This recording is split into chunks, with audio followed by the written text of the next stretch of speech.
नमस्ते welcome to Nifiya's online Hindi நம்ம இந்த வீடியோவில் கிளாஸ் 10 NCERT ஹிந்தி படே பாய் சாஹப்னுடைய 25 to 30 வேர்ட்ஸில் இருக்கக்கூடிய கொஸ்டின் ஆன்சர்ஸ் தான் பார்க்க போகிறோம். ஆல்ரெடி நம்ம படே பாய் சாஹிப்பில் இருக்க மௌகிக் அதாவது 1 to 2 லைன்ஸில் இருக்க 2 மார்க் கொஷின்ஸ் பார்த்துட்டோம். And 50 to 60 so big question ஆன்சர்ஸும் பார்த்தாச்சு. அந்த வீடியோஸ்லாம் நான் ஆல்ரெடி அப்லோட் பண்ணிவிட்டு அந்த வீடியோஸ்லாம் லிசன் பண்ணிவிட்டு இந்த வீடியோ லிசன் பண்ணுங்கள்.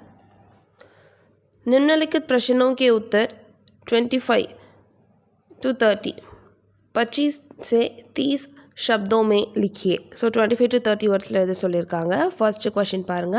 प्रश्न 1 छोटे भाई ने अपनी पढ़ाई का टाइम टेबल बनाते समय क्या क्या सोचा और फिर उसका पालन क्यों नहीं कर पाया.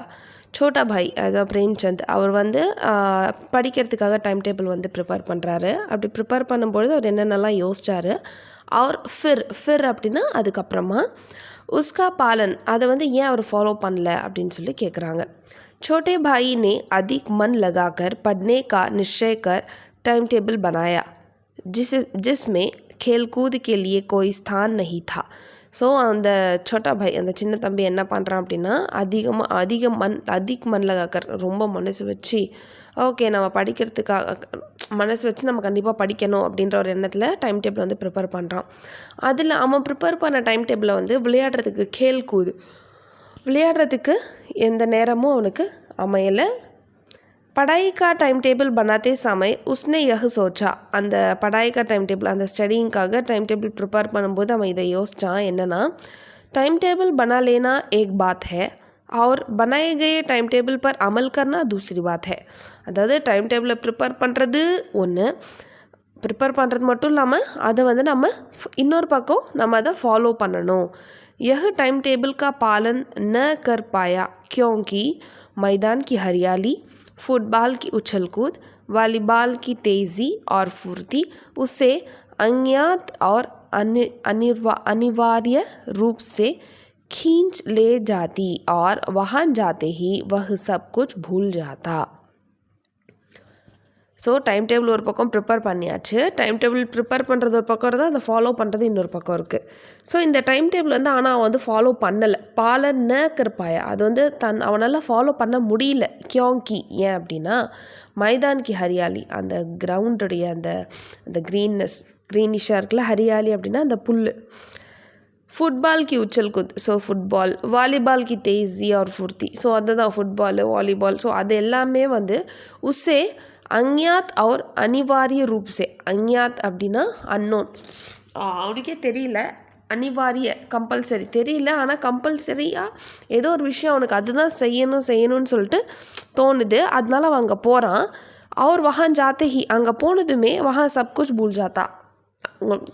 அந்த விளையாடணும் அப்படின்னு ஞாபகத்தில் அங்கே போகிறான். அங்கே போனதுமே ஃபுல்லாக விளையாட்டிலே தான் இருந்துடுறான். மற்ற விஷயங்களை மறந்தே போயிடுறான். நம்ம போகணும் படிக்கணும் அந்த விஷயங்கள் எல்லாத்தையுமே அவன் மறந்து போயிடுறான்.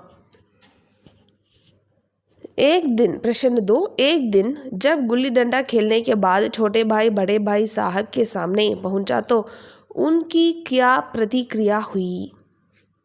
ஒரு நாள் வந்து குல்லி டண்டா அப்படின்றது ஒரு கிராமத்துலலாம் வந்து பார்த்திங்கன்னா ஸ்டிக்லாம் யூஸ் பண்ணி கோலி விளையாடுவாங்க. கோலி அதுதான் குல்லி டண்டா. அது விளையாடும்போது கேள்னைக்கே பாது ஸோ அந்த சின்ன தம்பி வந்து அதை விளையாடி முடிச்சுட்டு அவங்க அண்ணா முன்னாடி வந்து நிற்கும்போது அவங்க அண்ணா வந்து எப்படி ரியாக்ட் பண்ணார் சொல்லி கேட்டிருக்காங்க. छोटे भाई दिन भर गुल्ली डंडा खेलकर बड़े भाई के सामने पहुंचा तो बड़े भाई ने गुस्से में उसे खूब लथाड़ा.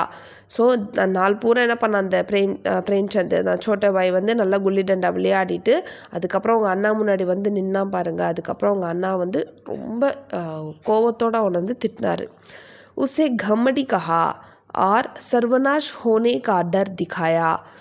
அவனை வந்து கம்மடி அப்படின்னா வந்து ப்ரைட், அதாவது ரொம்ப பெருமையிலே சுற்றாத, அதாவது அவன் விளையாடிட்டே இருந்தாலும் பாஸ் ஆகிடுவான்.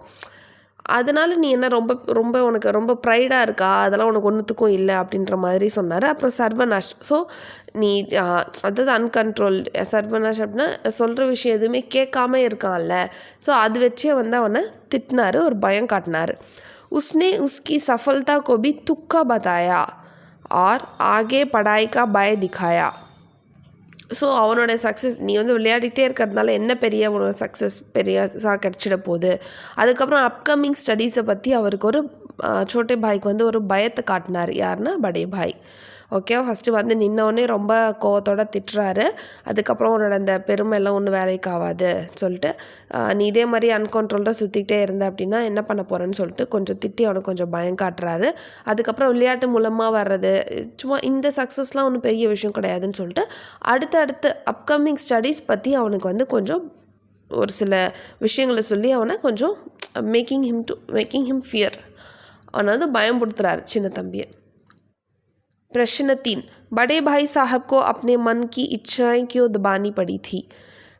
அண்ணா அந்த பெரிய அண்ணா இருக்காங்கள்ல, அவங்க வந்து அவங்களோட மனசில் இருக்க ஆசையை வந்து ஏன் அவர் வந்து அப்படியே கண்ட்ரோல் பண்ணிட்டார்? தபானி படினா அப்படியே மனசுக்குள்ளே வச்சுக்கிட்டார் ஏன் அப்படின்னு சொல்லி கேட்டிருக்காங்க. बड़े भाई साहब बड़े होने के नाते यही चाहते और कोशिश करते थे कि वे जो कुछ भी करे वह छोटे भाई के लिए एक उदाहरण का काम करे.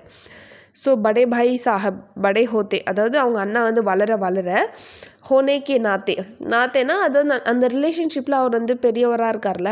ஸோ வளர வளர அவர் என்ன விரும்புகிறாரு அப்படின்னா என்ன விரும்புகிறாரு, என்ன ட்ரை பண்ணுறாரு. சாகத்தேனா விரும்புதல், கோஷிஷ்னா ட்ரையிங். அவர் என்ன விரும்புகிறாரு, அப்புறம் என்ன ஒரு முயற்சி செய்கிறாரு அப்படின்னா வே ஜோ குச் காம் பி கரே. ஸோ அவர் என்ன வேலை செஞ்சாலுமே வஹு சோட்டே பாய்க்கு அவனோட தம்பிக்கு வந்து அந்த வேலை ஒரு உதாரணமாக இருக்கணும், அதாவது அவனுக்கு ஒரு ரோல் மாடலாக இருக்கணுன்றது தான் அவருக்கு எண்ணமாக இருந்திருக்கு. उन्हें अपने नैतिक कर्तव्य का बोध था कि स्वयं अनुशासित रहकर ही वे भाई को अनुशासन में रख पाएगा. ஸோ இந்த இடத்துல அனுசாசித் அப்படின்னா வந்து டிசிப்ளின், அதாவது உன்ஹே அப்னே நைத்திக் கர்த்தவ்ய, அதாவது அவர் வந்து ரொம்ப மாரலாக அவரோட டியூட்டி எப்படி இருக்கும் அப்படின்னா ரொம்ப மாரல் கொஞ்சம் ப்ராப்பராக இருக்கணும். ஸோ அவரும் டிசிப்ளின்டாக இருக்கணும். ஸோ ஸ்வன்யா அப்படின்னா ஹிம்செல்ஃப் கி ஸ்வன்யா அனுசாசித் ரஹகர், தான் வந்து அதாவது அவரும் வந்து டிசிப்ளின்டாக இருக்கணும்.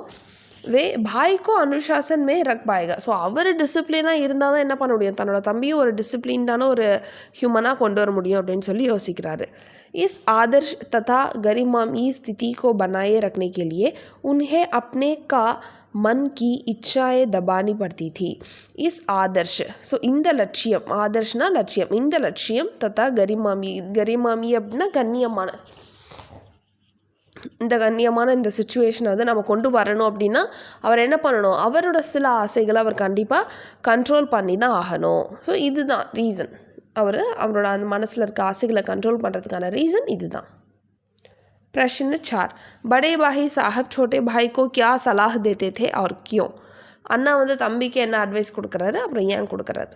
बड़े भाई साहब छोटे भाई को दिन रात पढ़ने तथा खेल कूद में समय न गंवाने की सलाह देते हैं.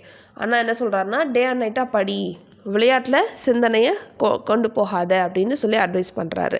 वे बड़े होने के कारण उसे राह पर चलाना आपका कर्तव्य समझते थे. அவருக்கு வந்து என்னென்னா அவர் வந்து பெரியவர் இல்லையா, தம்பியோட ஒரு 5 வயசு பெரியவர் அப்படின்றதால தம்பியை வந்து ஒரு நல்ல வழி காட்டுறதுல நல்ல வழி காட்டுறது தான் தன்னுடைய கடமையாக அவர் நினைக்கிறாரு. ஸோ ராகுபர்னா நல்வழியில் கொண்டு போகிறது அப்னா கர்த்தவிய தன்னுடைய டியூட்டியாக அவர் நினைக்கிறாரு. प्रश्न 5, छोटे भाई ने बड़े भाई साहब के नरम व्यवहार का क्या फ़ायदा उठाया? அண்ணா வந்து இவ்வளோ திட்டினாலுமே ரொம்ப சாஃப்டான கேரக்டர் படே பாய்.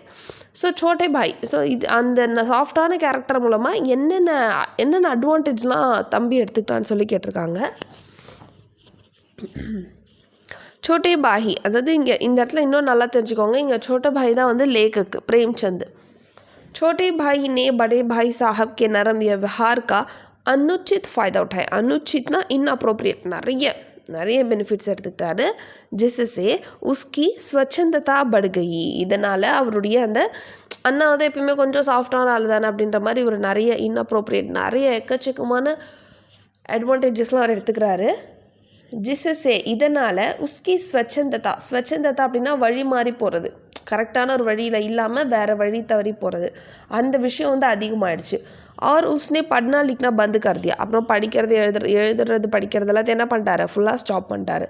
उसके मन में यह भावना बलवती हो गई. அவரோட மனசில் ஒரு விஷயம் நல்லா வலுவாக அமைஞ்சிடுச்சு. பல்வத்தின்னா நல்லா ஸ்ட்ராங்காக வந்துடுச்சு. என்ன அப்படின்னா வஹ் படே யா நா படே பரீட்சாவே பாஸ் அவசியம் ஹோ ஜாயேகே. ஸோ அவரோட மனசில் என்ன விஷயம் நல்லா ஸ்ட்ராங்காக வந்துருச்சுன்னா நான் படித்தாலும் படிக்கலனாலும் நான் கண்டிப்பாக எக்ஸாமில் பாஸ் ஆகிடுவேன் அப்படின்ற எண்ணம் அவருக்கு வந்துருச்சு.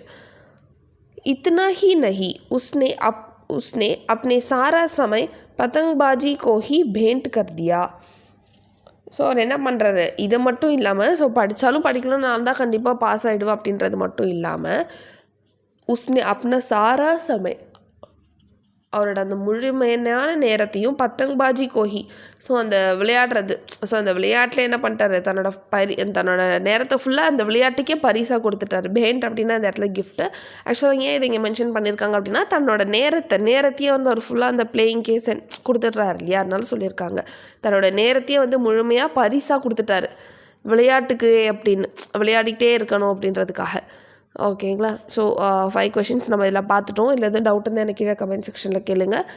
கண்டிப்பாக நிஃபியோஸ் ஆன்லைன் ஸ்போக்கன் ஹிந்தி அகாடமியை சப்ஸ்கிரைப் பண்ணுங்கள், லைக் பண்ணுங்கள், ஷேர் பண்ணுங்கள். தேங்க்யூ, தன்யவாத்.